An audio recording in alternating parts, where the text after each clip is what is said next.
पिछली वीडियो में हमने अलंकार का अर्थ, परिभाषा, महत्व, भेद आदि पर चर्चा की थी। इस वीडियो में हम शब्द अलंकार और शब्द अलंकार में भी अनुप्रास अलंकार पर चर्चा करेंगे। ठीक है, तो अनुप्रास अलंकार किसे कहते हैं?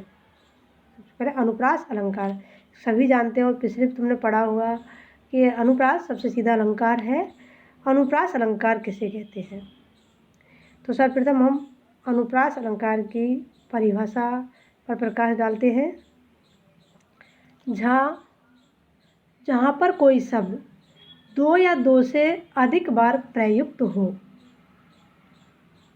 उसे अनुप्रास अलंकार कहते हैं।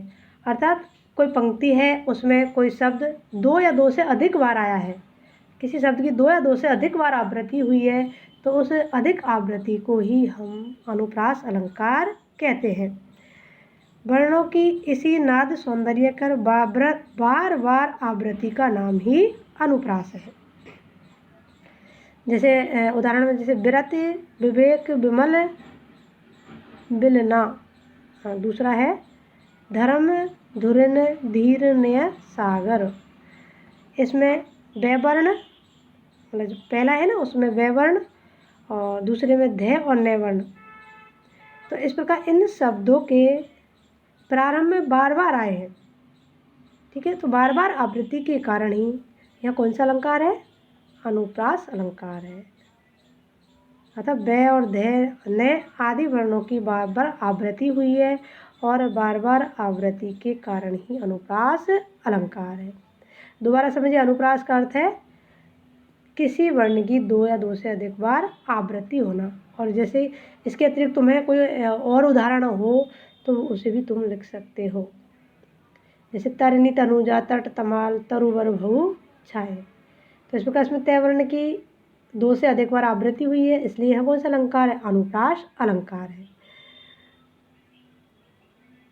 अनुप्रास का शाब्दिक अर्थ है अनु प्लस आस। अनु का अर्थ है एक के बाद एक, प्र का अर्थ है विशेष रूप से और आस का अर्थ है रखना। अर्थात वर्णों की विशेष क्रम से बारंबार आवृत्ति। जो वर्ण होते हैं उनकी विशेष क्रम से बारंबार आवृत्ति का नाम ही अनुप्रास है। अब हम अनुप्रास के भेदों पर चर्चा करते हैं। उसके अनेक भेद हैं, जैसे छेकानुप्रास, वृत्त्यानुप्रास, श्रुत्यानुप्रास, अंत्यानुप्रास, लाटानुप्रास आदि। ठीक है, तो सर्वप्रथम छेकानुप्रास पर चर्चा करेंगे। छेकानुप्रास, जहाँ वर्ण केवल दो बार आए वहाँ छेकानुप्रास अलंकार होता है। वर्ण अधिक से अधिक कितनी बार आना चाहिए? दो बार।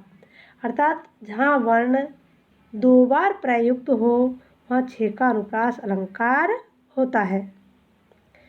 जैसे कानन कठिन भयंकर भारी, इस पंक्ति में क और भय दो दो बार आए हैं, लेकिन छेका मतलब एक गैप से।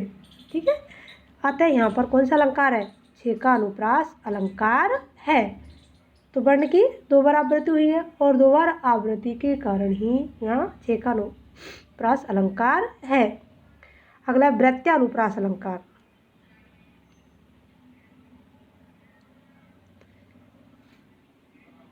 वृत्त्यानुप्रास अलंकार वहाँ होता है जहाँ वर्ण दो से अधिक बार आए, वहाँ पर वृत्त्यानुप्रास अलंकार होता है। जैसे भव्य भावों में भयानक भावना भरना नहीं। उक्त पंक्ति में भय वर्ण अनेक बार आया है, अतः यहाँ वृत्त्यानुप्रास अलंकार है। अगला जो अलंकार है वह श्रुत्यानुप्रास अलंकार, जहाँ एक ही उच्चारण स्थान से उच्चारित होने वाले, क्या बोला मैंने? एक ही उच्चारण स्थान से उच्चारित होने वाले वर्णों की आवृत्ति होती है, वहाँ पर वृत्त्यानुप्रास अलंकार होता है। जैसे कि तुलसीदास सीदत निस दिन देखत तुम्हारी नुठराई, इसमें दंत वर्ण है। वो मैंने तुम बताया जो उच्चारण स्थान होता है कंठ, तालु, मूर्धा, दंत, ओष्ठ। तो ये जो पंक्ति है इसमें दंत वर्ण की बार बार आवृत्ति हुई है और जो दंत है वो दांत से बोले जाते हैं। तो यहाँ एक ही उच्चारण स्थान यानी कि जिसके कहते हैं दांत, तो एक ही उच्चारण स्थान से उच्चरित होने वाले शब्दों की बार बार आवृत्ति हुई है, इसलिए यहाँ पर श्रुत्य अनुप्रास अलंकार है। अंत्य अनुप्रास, अंत्य अनुप्रास जैसा कि इसके नाम से स्पष्ट है, अंत्य अनुप्रास कि छंद के चरण के अंत में जो तुक मिलती हो। चरण जो छंद है उसका चरण का जो अंतिम भाग है, और अंतिम भाग में यदि कोई तुक मिलती हो तो वहाँ पर अंत्य अनुप्रास अलंकार होता है। जैसे घन घमंड नव गर्जत मोरा, नहीं, घन घमंड नव गर्जत घोरा, प्रियाहीन डरपत मन मोरा। मोरा घोरा शब्द है ना, मोरा घोरा, अंत में दोनों पंक्तियों के अंत में मोरा घोरा, तो इनमें बिल्कुल इनकी जो ध्वनि है समान रूप से उच्चारित हो रही है, यानी कि यहाँ तुक मिल रही है, इसलिए यहाँ अंत्य अनुप्रास अलंकार है। अगला है लाटा अनुप्रास अलंकार। जब कोई शब्द अनेक बार आए और अर्थ, क्या हुआ, जब कोई शब्द अनेक बार आए और अर्थ अनेक बार एक ही हो लेकिन अन्वय प्रत्येक बार अलग अलग हो, तो वहाँ पर लाटा अनुप्रास अलंकार होता है। जैसे कि मानव सदा मानव रहे, इस पंक्ति में मानव शब्द 2 बार आया है, एक ही अर्थ है, केवल अन्वय भिन्न भिन्न है। जैसे पूत कपूत तो क्यों धन संचय और पूत सपूत तो क्यों धन संचय, दोनों पंक्तियों का अर्थ एक ही है, किंतु प्रथम पंक्ति का समूह अन्वय समूह सपूत से है और दूसरी पंक्ति का जो है वह कपूत के है। तो इस प्रकार यहाँ पर लाटा अनुप्रास है, क्योंकि लाटा अनुप्रास की विशेषता जैसे मैंने तो बतलाई थी कि जब कोई शब्द अनेक बार आए और अर्थ अनेक बार एक ही हो लेकिन उनका अन्वय अलग अलग हो।